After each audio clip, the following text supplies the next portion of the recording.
Assalamualaikum warahmatullahi wabarakatuh. Perkenalkan, nama saya Ratna Agustina dengan NIM 111. Di sini saya akan menjelaskan tentang analisis usaha tani padi di Desa Kaligoro, Kabupaten Mojokerto. Untuk pendahuluan yaitu padi menjadi komoditas pangan penting dan lebih dari 95% penduduk Indonesia bergantung pada beras. Dan kebijakan pertanian pemerintah selalu fokus pada peningkatan produksi padi. Selain itu, pemerintah terus menerapkan program untuk menjaga ketersediaan pangan, khususnya komoditas padi. Dengan meningkatnya populasi di suatu negara, kebijakan swasembada pangan telah diterapkan dan akan terus diterapkan, karena menjadi makanan pokok dan sumber pendapatan penduduk Indonesia. Pemerintah telah melakukan upaya untuk memenuhi kebutuhan pangan dan menjaga ketersediaan pangan melalui peningkatan produktivitas hasil di daerah produksi padi sentral, dan meningkatkan intensifikasi mutu, luas areal pertanian, rehabilitasi pertanian, dan pencetakan lahan pertanian baru. Produksi dan pendapatan dipengaruhi oleh luas lahan cetak. Menurut Listiani 2019, lahan merupakan salah satu komponen yang berperan besar dalam meningkatkan produksi padi dan meningkatkan pendapatan petani. Namun, peningkatan produktivitas padi masih belum tercapai oleh upaya pemerintah pada saat ini. Permasalahan yang dihadapi petani padi di Desa Kaligoro pada saat saya wawancara yaitu pupuk yang kian harganya semakin mahal, sedangkan pada pupuk subsidi jumlah yang diberikan sangat terbatas, sehingga menjadikan petani cenderung membeli pupuk yang non-subsidi. Adapun permasalahan yang lainnya yaitu pada saat hasil panen, petani akan menjual gabahnya ke tengkulak, sedangkan harga yang dibanderol oleh tengkulak kadang adalah naik dan juga kadang turun, sehingga petani harus memaksimalkan produksi padi. Tengkulak cenderung lebih menyukai padi yang kering, sehingga petani harus menjemur padi mereka agar mendapatkan hasil yang maksimal saat menjual gabah. Untuk pembahasan yang pertama yaitu klasifikasi kegiatan usaha tani. Usaha tani padi pada Desa Kaligoro pada umumnya masyarakat menanam tanaman padi sebagai bentuk penghidupan mereka. Padi umumnya ditanam pada lahan yang banyak dialiri air secara teratur, yaitu pada daerah persawahan. Air yang didapatkan oleh petani padi di Desa Kaligoro ini berasal dari sumber air irigasi. Berdasarkan bentuknya, usaha tani padi di Desa Kaligoro bersifat kooperatif, yang setiap prosesnya dikerjakan secara individu, tetapi ada beberapa kegiatan yang dilakukan oleh kelompok, contohnya seperti proses penanaman dan juga pemanenan padi. Berdasarkan corak dan sifatnya, usaha tani bersifat komersial dengan tujuan untuk memperoleh keuntungan. Sedangkan berdasarkan polanya, usaha tani ini disebut dengan usaha tani khusus, di mana yang hanya satu cabang saja usaha tani. Faktor yang pertama yaitu faktor alam. Faktor alam pada usaha tani dapat dibedakan menjadi dua, yaitu faktor lahan dan faktor lingkungan. Luas lahan adalah besar kecilnya lahan yang digunakan untuk menanam padi. Luas lahan merupakan faktor yang sangat penting dalam menentukan jumlah produksi. Berdasarkan hasil wawancara yang saya lakukan, luas lahan yang ditanami padi sebesar 1.400. Faktor lingkungan yang mendukung penanaman padi ini adalah pada jumlah kebutuhan air yang melimpah sehingga memudahkan petani untuk menanam padi.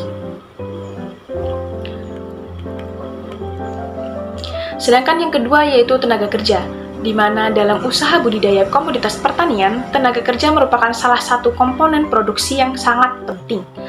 Dalam proses produksi, tenaga kerja harus dipertimbangkan, bukan hanya ketersediaan tenaga kerja, tetapi kualitas tenaga kerja. Petani di Desa Kaligoro ini menggunakan 3 orang untuk menyangkul, 1 orang untuk membajak, 4 orang untuk menanam padi, dan 2 orang untuk membantu pemanenan. Keluarga juga digunakan untuk tenaga kerja seperti membasmi hama dan membantu saat pemanenan. Kemudian yang ketiga yaitu modal, di mana modal merupakan faktor yang sangat penting dalam suatu usaha budidaya tanaman atau budidaya padi. Penggunaan modal ditujukan untuk meningkatkan produksi dan produktivitas kerja.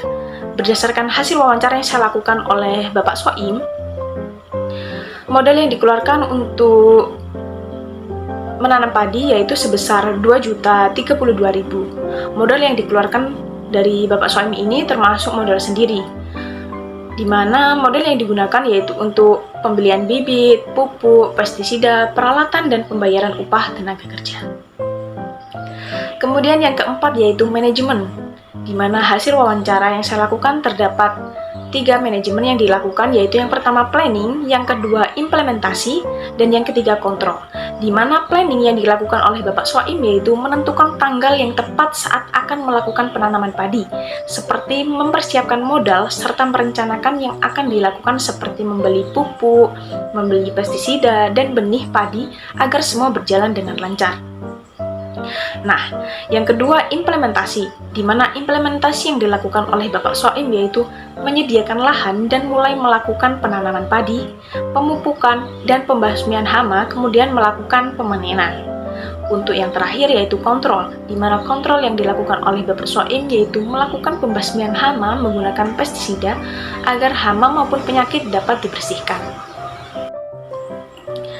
Untuk yang kelima yaitu pupuk. Pupuk adalah bahan atau zat makanan yang diberikan atau ditambahkan pada tanaman untuk membuat tanaman menjadi tumbuh. Pupuk diperlukan untuk menambahkan unsur hara dalam tanah, sehingga kandungan unsur hara dalam tanah menjadi baik untuk ditanami padi. Menurut wawancara yang saya lakukan kepada Bapak Soim menggunakan pupuk jenis 3 macam, yaitu yang pertama pupuk urea, yang kedua pupuk Ponska, dan yang ketiga pupuk ZA. Nah, masing-masing dari pupuk yang digunakan yaitu 50 kg. Untuk yang terakhir yaitu pestisida. Pestisida merupakan zat atau campuran yang digunakan untuk mencegah, memusnahkan, menolak, atau memusuhi hama termasuk hewan, tanaman, dan mikroorganisme pengganggu. Penyemprotan atau penggunaan pestisida Bapak Soim ini tergantung pada penyakit yang ada pada padi Bapak Soim. Biasanya Bapak Soim menggunakan 3 jenis pestisida, yaitu pestisida Tigol, obat daun multi, dan Ragen. Nah, Ragen ini merupakan sejenis obat-obatan yang digunakan pada saat untuk membasmi ulat bulu.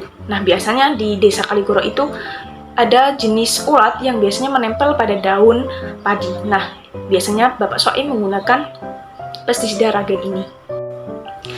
Selanjutnya yaitu analisis biaya, di mana pada saat saya melakukan wawancara terdapat beberapa biaya-biaya yang dikeluarkan Bapak Soim pada saat melakukan produksi padi.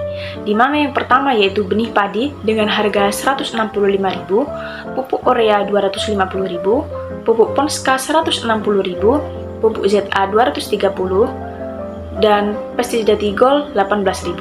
Untuk pestisida obat daun multi yaitu 40.000, pestisida Ragen 30.000. Nah, sedangkan untuk tenaga kerja sendiri di sini ada beberapa tenaga kerja, yaitu Bapak Soim menggunakan tenaga kerja bayaran, di mana tenaga kerja mencangkul itu 330.000, tenaga kerja membajak yaitu 280.000, menanam 240.000,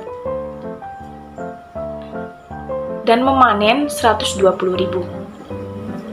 Untuk total yang dikeluarkan Bapak Soim saat membiayai tenaga kerja yaitu dengan harga 1.095.000.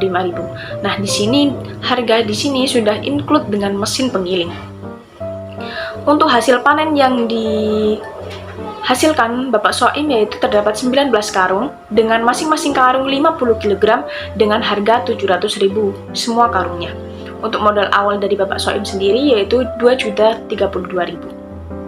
Masuk pada analisis biaya, di mana analisis biaya yang pertama yaitu biaya tetap atau biaya yang tidak akan habis. Yang pertama yaitu pajak lahan yaitu 80.000, yang kedua penyusutan alat 80.000, dan yang ketiga tenaga kerja keluarga 120.000 dengan total 280.000. Yang kedua yaitu biaya variabel, di mana biaya variabel yaitu biaya yang habis pakai, di mana yang pertama yaitu benih padi yaitu 165.000, kemudian pupuk urea 250.000, yang ketiga pupuk Ponska 160.000, dan yang keempat pupuk ZA yaitu 230.000, kemudian pestisida Tigol 18.000, pestisida obat daun multi yaitu 40.000, pestisida Ragen 30.000, sedangkan tenaga kerja bayaran yaitu 1.095.000 dengan total 1.988.000. Untuk keterangan tenaga kerja bayaran seperti yang saya jelaskan pada awal, yang pertama mencangkul yaitu 330.000, membajak 280.000, menanam 240.000, dan memanen 125.000. Biaya eksplisitnya yaitu yang pertama benih padi 165.000, pupuk urea 250.000, pupuk Ponska 160.000, pupuk ZA 230.000, pestisida Tigo 18.000, pestisida obat daun multi 40.000, pestisida Ragen 30.000, pajak lahan 80.000, sehingga total dari biaya eksplisit yaitu 973.000. Untuk biaya implisitnya sendiri yaitu yang pertama ada penyusutan alat yaitu 80.000, dan kedua tenaga kerja keluarga yaitu 120.000, sehingga hasil dari biaya implisit yaitu 200.000. Kita akan menghitung biaya total, di mana biaya total atau total cost merupakan keseluruhan biaya yang dikeluarkan yang terdiri dari biaya tetap, total fixed cost, dan biaya variable cost atau total variable cost. Untuk rumus biaya total atau total cost merupakan total fixed cost ditambah total variable cost, di mana dapat kita ketahui dari biaya tetap tadi itu totalnya yaitu 280.000, kemudian dijumlahkan dengan total biaya variabel yang dimana dihasilkan 1.988.000. Nah, dari total ini tuh kita jumlah sehingga akan mendapatkan output yaitu 2.268.000. Selanjutnya yaitu menghitung biaya total rata-rata atau AFC, di mana biaya total rata-rata merupakan perbandingan antara biaya tetap dengan kuantitas output. Nah, rumus dari biaya total rata-rata perlu kita ketahui yaitu AFC sama dengan total fixed cost dikurangi Q. Nah, Q ini yaitu output, di mana total fixed cost yaitu 280.000 dibagi dengan output dari penanaman padi yaitu 4,5, sehingga dihasilkan 62,233. Selanjutnya yaitu menghitung biaya berubah rata-rata. Biaya berubah rata-rata merupakan perbandingan antara biaya variabel dengan kuantitas output. Rumus dari biaya berubah rata-rata yaitu AVC sama dengan total variable cost dibagi Q. Saya ingatkan lagi, Q merupakan output dari penanaman padi atau pemanenan padi. Nah, dapat kita ketahui tadi total variable cost yaitu 1.988.000, kemudian dibagi dengan output yang dihasilkan, sehingga hasilnya yaitu 441,777. Sebenarnya biaya berubah rata-rata ini rumusnya sama dengan biaya total rata-rata, tetapi biaya total rata-rata itu menggunakan fixed cost, sedangkan biaya berubah rata-rata menggunakan variable cost. Selanjutnya yaitu biaya total rata-rata, di mana biaya total rata-rata merupakan perbandingan antara biaya total dengan kuantitas output. Rumus dari biaya total rata-rata sendiri yaitu AC sama dengan A fixed cost ditambah A variable cost. Sebenarnya ini hanya menjumlah dari biaya berubah rata-rata dengan biaya total rata-rata. Nah, tadi kan biaya total rata-rata itu diperoleh 62,233, sedangkan biaya berubah rata-rata dihasilkan 441,777. Nah, ini hanya tinggal ditambahkan, berarti 62,223 ditambah 441,777, sehingga dihasilkan 504,000. Saya tekankan lagi, biaya berubah rata-rata dan biaya total rata-rata merupakan hasil dari biaya total rata-rata, atau biaya total rata-rata itu dihasilkan dari biaya total rata-rata AFC ditambah dengan biaya berubah rata-rata. Selanjutnya yaitu menghitung penerimaan, di mana penerimaan yaitu rumusnya TR sama dengan P dikali Q, di mana P merupakan harga atau price, kemudian dikali Q itu merupakan output. Saya tekankan lagi, Q adalah output, teman-teman. Kemudian kita kalikan yaitu harga dengan outputnya tadi, di mana harga gabah yang diperoleh dari Bapak Soim yaitu 19 gabah itu harganya 700.000, berarti 700.000 dikali dengan 4,5, sehingga penerimaan yang diperoleh Bapak Soim yaitu 3.150.000. Saya ulangi, penerimaan yaitu P atau harga dikali dengan Q, output, di mana harga yang diperoleh Bapak Soim saat menjual gabahnya yaitu 700.000, kemudian dikali dengan output yaitu 4,5, sehingga penerimaan yang diperoleh Bapak Soim yaitu 3.150.000.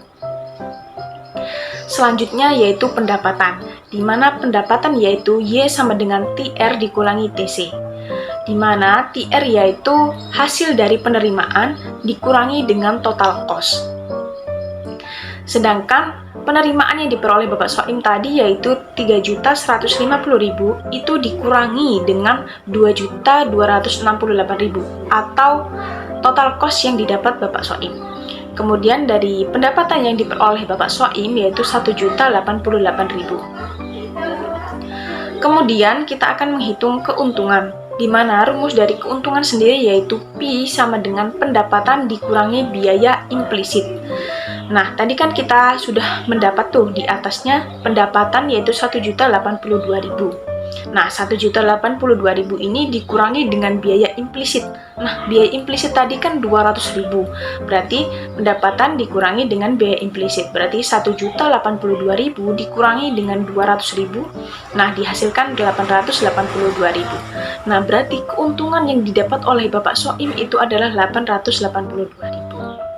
Selanjutnya yaitu penutup, di mana kesimpulannya yaitu pemerintah telah melakukan upaya untuk memenuhi kebutuhan pangan dan menjaga ketersediaan pangan melalui peningkatan produktivitas hasil di daerah produksi padi sentral dan meningkatkan intensifikasi mutu, luas areal pertanian, rehabilitasi lahan, dan pencetakan lahan pertanian baru. Analisis biaya mengungkapkan bahwa terdapat biaya tetap seperti pajak lahan dan penyusutan alat, dan biaya variabel yaitu seperti bibit, pupuk, pestisida, dan tenaga kerja. Biaya total yang dikeluarkan adalah jumlah biaya tetap dan biaya variabel. Biaya eksplisit mencakup biaya-biaya yang secara langsung dikeluarkan dan diperoleh, hasil 973.000. Nah, hasil dari 973.000 ini merupakan biaya eksplisit yang dikeluarkan oleh Bapak Soim. Sementara biaya implisit mencakup penyusutan alat. Nah, biaya implisit yang diperoleh Bapak Soim yaitu 200.000. Sedangkan pendapatan dihitung berdasarkan total penerimaan dari hasil panen. Nah, pendapatan yang diperoleh Bapak Soim yaitu 1.980.000. Pendapatan ini dikurangi dengan total biaya untuk mendapatkan keuntungan. Keuntungan Bapak Soim sendiri yaitu 1.082.000. Keuntungan merupakan selisih antara pendapatan dan biaya implisit. Nah, keuntungan tadi kan selisih antara pendapatan dengan biaya implisit. Nah, keuntungan Bapak Soim sendiri yaitu 882.000. Jika dilihat, keuntungan dari Bapak Soim sendiri yaitu 882.000, yang dimana menurut saya sangat berbeda dengan modal awal karena hasil jual padi yang tidak menentu, kadang tinggi dan kadang rendah. Sehingga permasalahan dari Bapak Soim sendiri yaitu harga gabah ini menjadi membingungkan saat hasil panen karena kadang naik dan juga kadang turun. Sehingga Bapak Soim harus memproduksi padi lebih baik agar kualitas padi itu menjadi banyak sehingga hasil jual panen menjadi untung. Cukup sekian presentasi dari saya. Apabila ada salah kata maupun perbuatan, saya mohon maaf sebesar-besarnya. Wassalamualaikum warahmatullahi wabarakatuh.